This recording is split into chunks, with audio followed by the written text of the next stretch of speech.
Hello and welcome to today's video. Today I'm going to talk about this design, which is in issue 248, I think, of Knitting Magazine. I'm actually filming this before I send the sample off. Normally I wait till the sample comes back, but just in case it doesn't come back before the magazine is published, I thought I would just film this now. I'm actually filming this in the middle of September as I'm about to leave for YarnAddict. So this will be out, I think, the early part of 2024, but I'm not 100% sure, but it's definitely a winter sweater. This really brings me back to my Norwegian roots. This has got a traditional kind of ski sweater type look to it, and also the construction is similar to that of a ski sweater. So let's talk about the construction, and then I'll talk a little bit about the yarn as well. So this is worked in the round from the bottom up, and it is a steeked sweater. Now I know that steeking may fill a lot of people with fear. I have filmed a little bit about the process that I used when I was steeking this sweater, which I will add to this video towards the end. I do also have an online Scandinavian stranded colourwork and steeking course, so if you're interested in that, I'll pop the link to that below this video as well. But what I would say, if you're new to steeking, practice on a swatch till you're confident to do it for real. If you have no idea what steeking is, it basically means you're going to cut a slit here for the armhole. Sounds scary. It's not as bad as you think it sounds once you've had a bit of a practice. But if you lack confidence in doing it, knit a swatch and practice on the swatch before you do it for real. So this sweater is worked in the round. It starts from the bottom. It has a rib at the bottom, and then the body to the underarms is just plain stocking stitch in the round. So fairly quick and easy. At least I think knitting stocking stitch in the round is fairly quick and easy.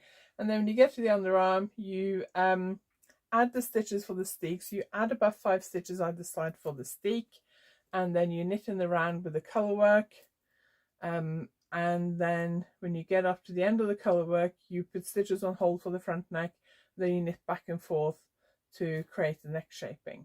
And then once you've finished, you cast off the stitches that you cast on earlier for the steek, and you join the shoulder stitches by working a 3 needle cast off. And then you pick up stitches around the neckline, work a certain number of rounds, and then you fold this over.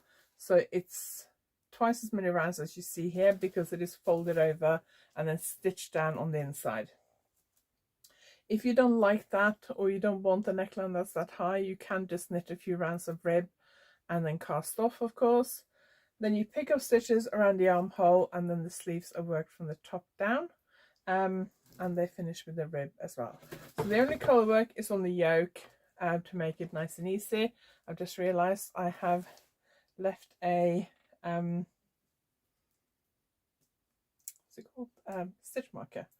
Bulb marker in there. I use those different parts of the sweater to mark points where I need to measure to, and I'd obviously left that there when I was doing all my measurements yesterday. Okay, so back looks the same as the front, except the neckline is a little bit higher. If you wanted to mix and match sleeve and body sizing on this sweater, you can do, because it is a dropped shoulder sleeve or drop shoulder sweater. It's quite easy to substitute the sleeve and armhole depth from any other size. So you would just check your measurements, compare them against the pattern, and then decide which body size you want to knit and which sleeve size you want to knit. And then if you want to knit a different sleeve size because your arms are bigger or slimmer than the one required for your size, then you can quite easily do that. It's also very easy to adjust the length of the sleeves, because the sweater is worked from the top down, so you can try it on as you go. To adjust the length of the body, you really have to decide that before you start a colour work and cast on the stitches for the steek here. So this is at the underarm, so if you want to lengthen or shorten the body, you have to kind of measure to your underarm and decide that before you start on the yoke. So now I'm going to flip it inside out so we can see what it looks like on the wrong side and what the steek looks like. I've just taken this off the dress form a little bit just to look at the inside. This is what the cut edge looks like after I have added the sleeves. Apologies for my nails, I should have done them yesterday and I didn't. All I've done to this raw edge is to give it a little bit of a press earlier. Because this is pure wool, I did actually press down on it just to try and flatten the seam a little bit. If you're using anything that's man-made, be careful with that. Pure wool, I think you can cope with pressing down on it. So I just pressed down on it to try and flatten the seam a little bit. In Norwegian sweaters, if the sweaters are worked from the bottom up, it's actually quite common at the top of the sleeve, when you finish the sleeve, to just work a few rounds in stocking stitch, and then you will fold that over the edge. Because this was knitted from the top down, the stitches were picked up around the armhole. I didn't do that because I thought it would make it a little bit tricky to do it. And because this is just a sample sweater, I don't mind this cut edge. Nobody's going to see it when you're wearing it, but if you feel like you want to protect it a bit more, you can sew an edge, or you can even get like a woven tape thing, can't think of what it's called, and stitch over it if you feel like you want to do that. As you wear it, it will kind of felt a little bit, so it shouldn't come undone. It should be fairly safe. Let's just look at the wrong side of the color work. You can see my flows look all nice and even. You can kind of see the pattern even on this side. It should lie completely flat. You shouldn't get puckered ends or puckered floats. That is what the color work should look like on the wrong side. Okay, so let's talk a little bit about the yarn. This is knitted in John Arbon Knit by Numbers. Now, John Arbon, at the point that I'm filming this, are in the process of changing their Knit by Numbers range. It used to be 100% Falklands merino wool, I think. Very soft, slightly silky feeling wool. I've used it quite a few times before. Huge range of colour. They're in the process of changing it to a 50% merino, 50% Blueface Leicester blend instead. At the point when I received this yarn, this colour, which is the natural undyed colour, is in the new blend, so the 50% merino, 50% Blueface Leicester. The blue colour is in the old blend, so that's actually 100% Falklands merino. The yarn is not superwash, so you do have to be careful when you wash it not to felt it, but that works in your favour when you're creating a steek garment, because you can, before you cut the steek, you can actually sort of felt it very slightly to reduce the risk of anything falling apart. I've never had anything fall apart in a steek sweater, but if you're worried about that, it is easier with this kind of wool to make sure that doesn't happen. In terms of this new blend, 50-50 Merino BFL, Blueface Leicester, I would say that I've used the original Knit by Numbers quite a few times before, and I would say that this new blend is not quite as soft as the pure merino yarn was. Certainly I could feel the difference between this natural colour and this blue colour, which is the pure merino. The natural colour didn't feel as soft as the merino did. The other thing is, because this is undyed, so the cream is undyed and obviously the blue is dyed, dyed yarn will quite often feel softer than undyed yarn, I guess because of the way it's been treated. I only know about dyeing from a hand dyeing point of view, and when you hand dye yarn, you have to soak the yarn first, dye it, and then rinse it, and I always used to rinse mine in like a tiny bit of fabric softener. I don't know what the process is for commercially dyed yarn, but I would imagine it's a bit similar. But it's quite normal for dyed yarns to feel a bit softer than undyed yarns. I did wet block this because I think stranded colour work really benefits from being wet blocked. So that means that I soaked it in lukewarm water. I actually did a test on the swatch first to make sure that this colour wouldn't bleed. So I knitted a swatch with the two colours and I left that to soak for several hours, I think, and there was no colour loss at all. So if you're worried about using a bright colour with a neutral or with a cream, knit a swatch, leave it to soak for much longer than you normally would. I do find that yarns that do lose a bit of colour, the longer you soak them for, the more colour loss you tend to get. But I didn't have any on this at all, which is good. So I soaked it in lukewarm water, I squeezed the water out in a towel, and then I rolled it up in a second towel to squeeze out more water, and then I stretched it out on my dining room table. I pinned it and left it there to dry. And I actually, because I blocked it a few days before I was due to go on holiday. It was still actually slightly damp when I went on holiday, so I actually left it on my dining room table with after when it was kind of nearly dry, I would say probably about 75% dry, I actually took all the pins and blocking wires out of it so I could turn it over. So a couple of times a day I would just turn it over. Because the problem is when you're blocking a garment that's working around, you know, you have 2 layers of fabric, and it wasn't particularly warm when I was doing this, even though it was August. So I left it on with strict instructions for my husband to keep an eye on it and hang it on my dress forms once it was dry. And a few days later I got a picture of it hanging on my dress form. So do be prepared that if you choose to wet block it, it does take a while to dry. If you're happy with the colour work and it looks fairly smooth and doesn't need, I think blocking really evens that colour work if it looks a bit uneven. If you feel like your colour work looks nice and even and you don't feel like it needs a wet block, you can just steam press it. Because this is cream, I think it was a good idea for me to like wash it anyway. If you've spent weeks or even months knitting something, whatever's on your hands, oils, natural oils, dirt, things like that, will get on your knitting. If you have pets, you may get pet hair and things on it, kids, sticky fingers, all that kind of stuff. We have a black dog and I was very careful by keeping him away from this because his hair is very short and it gets stuck in everything. So I was very careful about that, but I did feel like you could do with a wash. But if you don't want to wash yours after you finish knitting it, you can just steam press it. Also, washing it did definitely soften up the cream colour as well. So all in all, I really like the new blend of the Knit by Numbers range. It'll be interesting to see what it's like when the dyed colours come out. Doesn't matter if you buy the old or the new range, it knits to the same tension. I would just say that the old range, which is pure merino, feels a little bit softer to me, but I will be interested to see when the new range of the dyed colours comes out, how that feels in comparison to the old range. So I will hopefully be able to insert some photos here of what it looks like on the model, and then I will add the footage I took of the actual steeking process.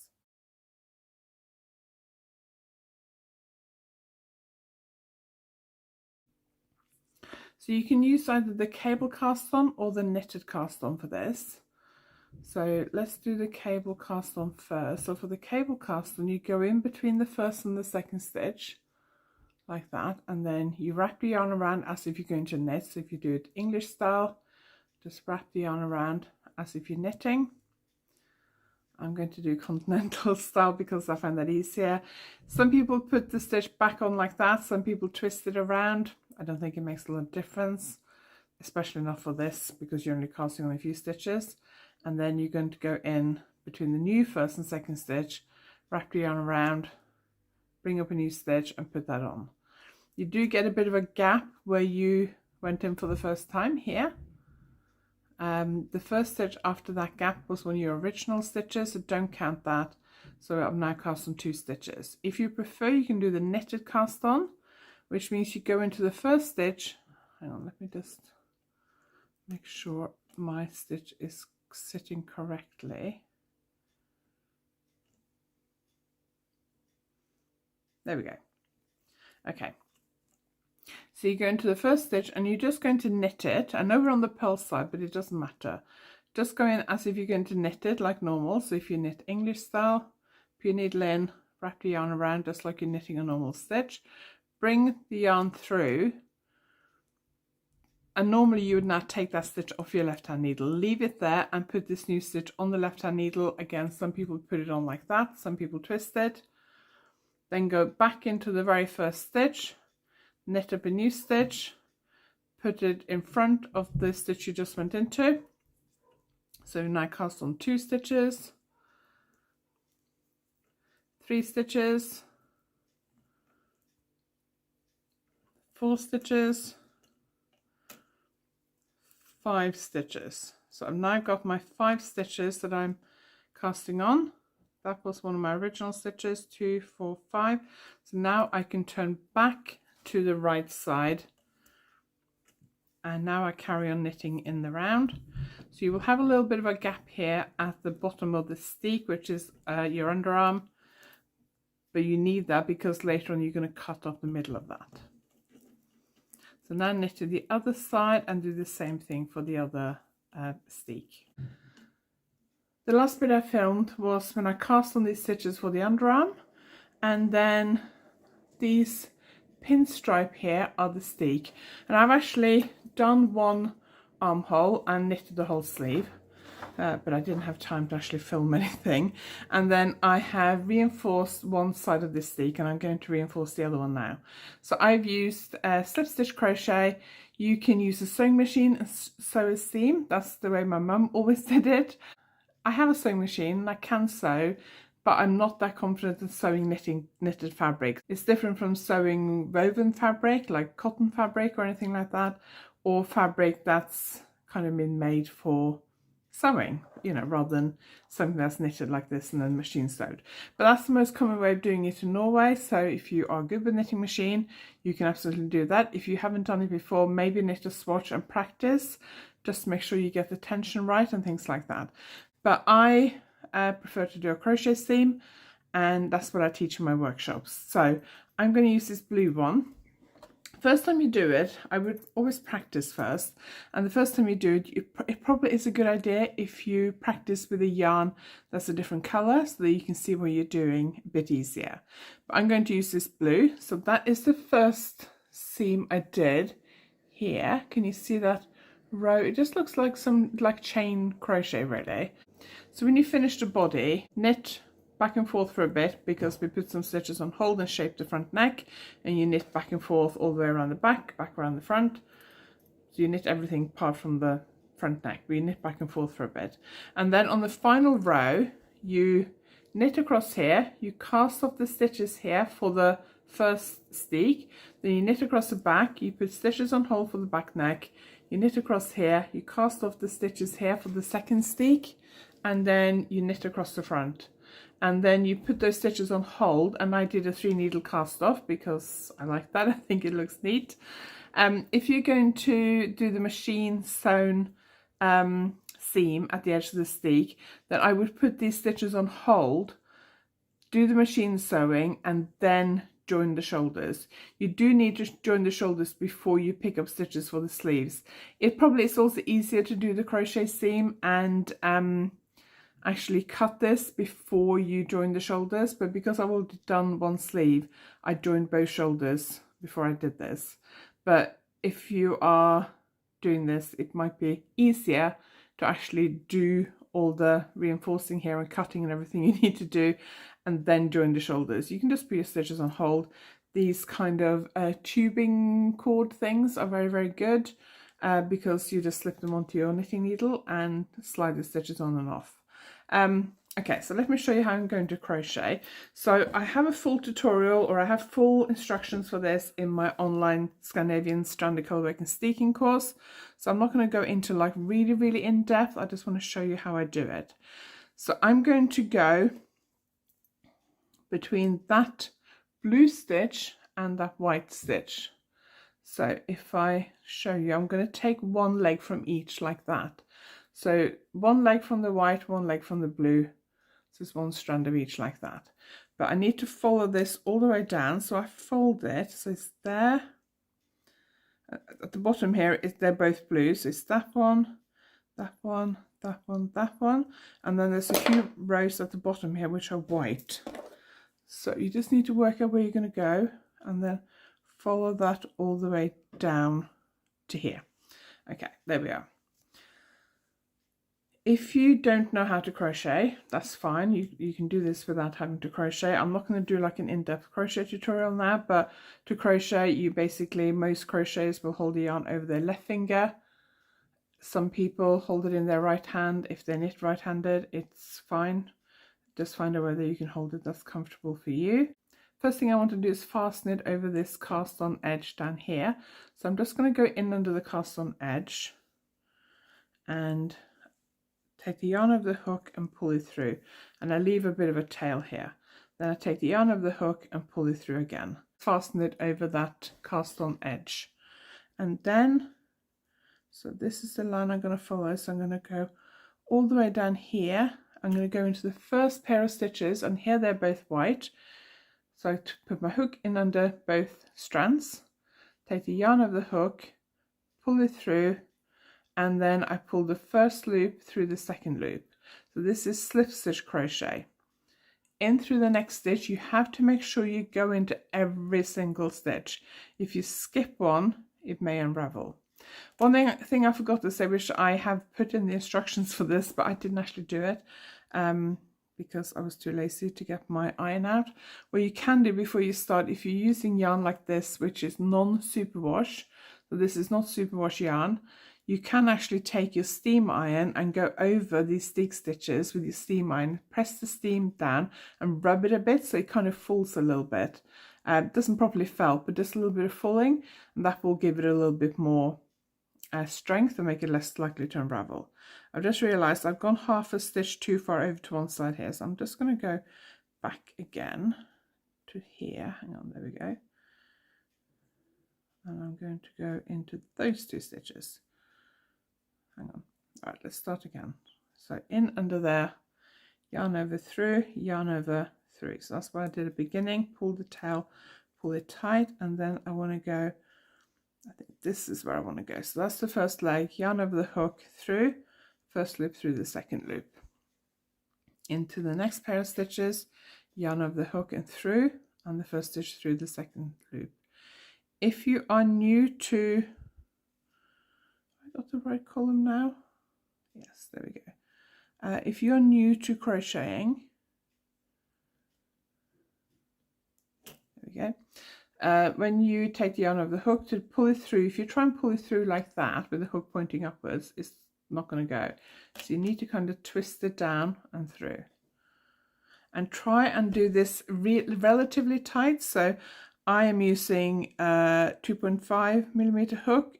It doesn't matter hugely which hook size you use, but you want to use one that's smaller than your needle size because you don't want this crochet to be too loose.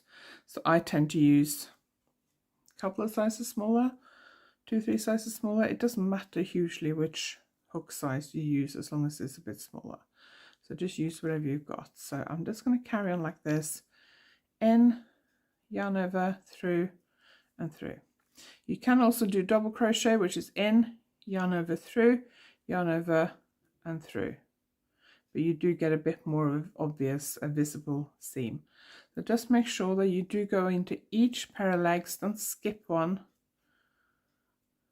And I'm just going to keep going like that all the way up. So I will just do that a bit quicker, and then I'll show you where to cut.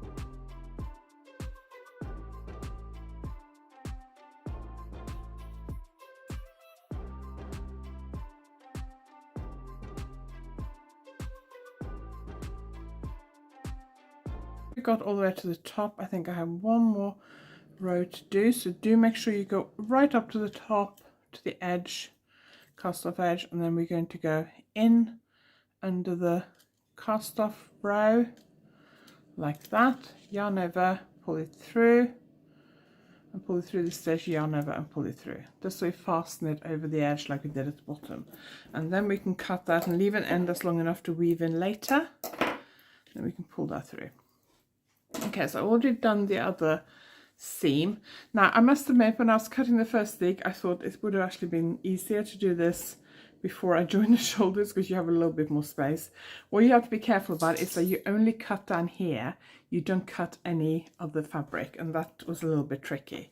So I'm going to aim for this middle stitch, this middle blue stitch. So I'm actually going to start here. I'm just putting my finger at the back here just to make sure I don't cut anything else. I'm just going to go like that.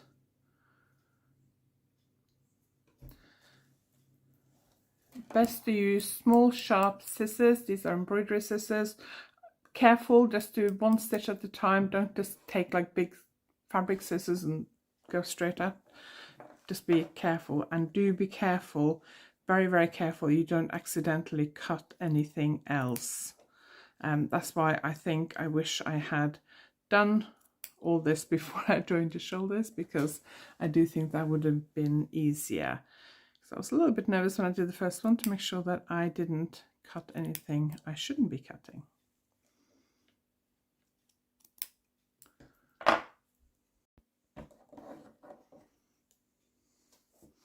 And especially if you have any ends at the back that you haven't woven in, just make sure you hold them out of the way so you don't cut them shorter. Oh, there's an end there. Right, hold that out of the way.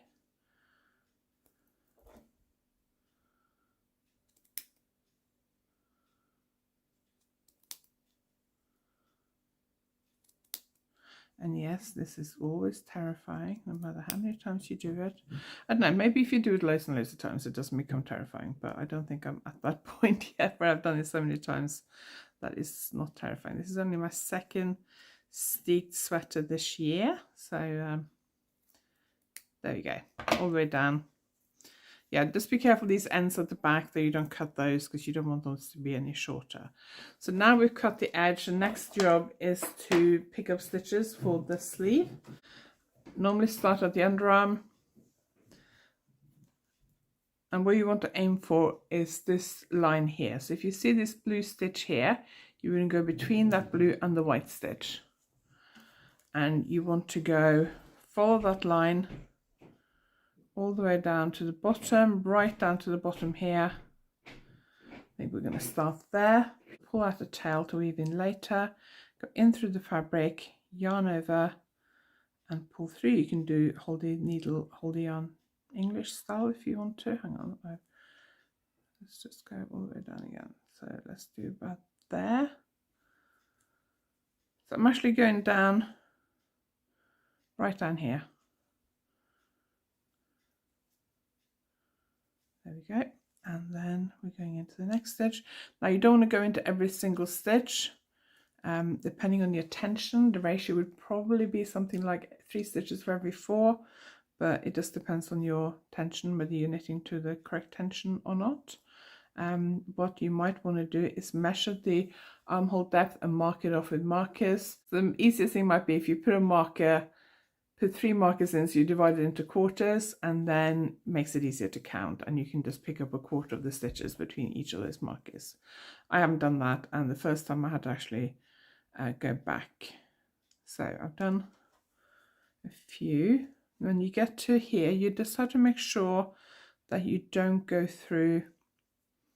So just hold this out of the way, this cut edge, so you don't go through that and through.